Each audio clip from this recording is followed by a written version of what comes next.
Libaaxa ayaa lagu tiriyaa inuu yahay boqorka kaynta, laakiin markii xayawaanada qaarkood ay caroodaan arrintu sidaa way iska beddeshaa. Waxaa xayawaanada ka mid ah lookinsiga oo ah xayawaan dilaa ah, laakiin markii aad maqasho lookinsiga waxaa kugu soo dhaco inuu daciif yahay. Libaaxa iyo xayawaanada qaarkoodna ay si fudud u dili karaan, laakiin xaqiiqdu waxay tahay in xayawaankan uu yahay xayawaan awood badan uuna wajaho xayawaanada wax ugaarsado. Waana waxyaabaha aan barnaamijkan idinkugu soo bandhigi doono, balse intaan muuqaalka bilaabin like saar si aan u ogaano dadka daneynayo muuqaaladan oo kale. Libaaxa ayaa ka mid ah kuwa ugu awoodda badan ee ku nool kaynta, asigoona ka mid ah kuwa ugu ugaarsiga badan guud ahaan, wuxuuna mararka qaar ka baqaa lookinsiga. Waxaanu arkaynaa xaalado uu soo wajahay lookinsiga, taasoo noo cadeynaysa awoodda lookinsiga gaar ahaan markay carooto. Dagaalkan ayaa socday in ka badan 2 saac, oona joogsi lahayn ilaa ay koreen libaaxyadu lookinsiga. Lookinsiga oo hal xabo ayaa qarka u saarneyd inay ka takhalusaan kadib markii ay la galeen dagaal dheer, laakiin marnaba uma suurtagelin.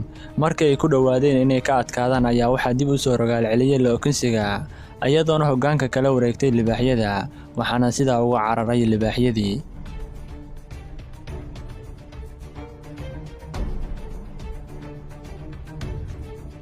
Dagaalkan, libaaxa ayaa haleelay mid ka mid ah lookinsiga, taasoo ka hartay kuwii kale, ayagoona filayay inay halkaa ku dayi doonto baahidii haysay maalinta.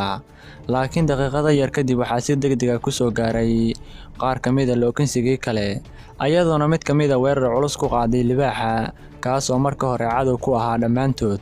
Waxaanu arkaynaa sida ay weerarka u bilowday, ayadoona darbo kulul gaarsiisay oo lagama soo kabtaan ah.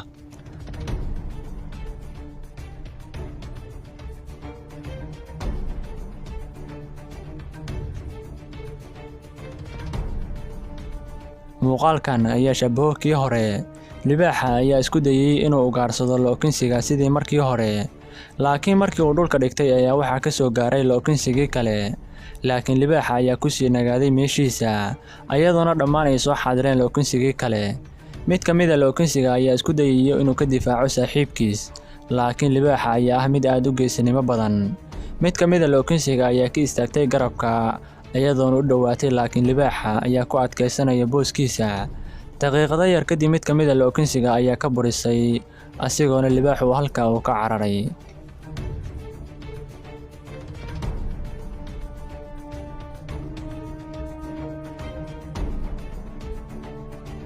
Muuqaalkan ayaa sidoo kale ku arkaynaa sida libaaxa iskugu dayayo inuu ugaarsado mid ka mid ah lookinsiga, laakiin nasiib xumo markan lookinsiga ayaa awood badan, ayadoona darbo kulul gaarsiisay oo ku quusan karo, sidaa ayayna ugu badbaaday weerarkii libaaxa.